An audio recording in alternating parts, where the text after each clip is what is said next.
BNP ইশতেহার ঘোষণা করেছিল, সেই ইশতেহারের মধ্যে 10% বিএনপি বাস্তবায়ন করতে পারেনি।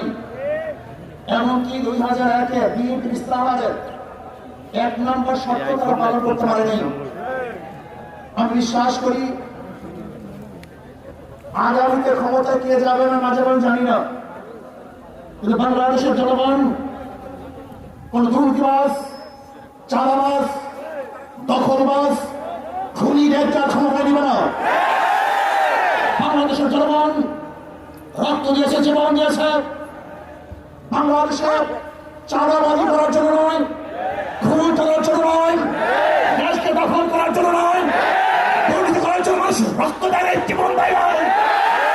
বাংলাদেশের মানুষ জীবন দিয়েছিল, মানুষ মুক্তি পাবে, শান্তি পাবে। আমার গরিব দুঃখী মানুষ ক্ষুধার্ত থাকবে না,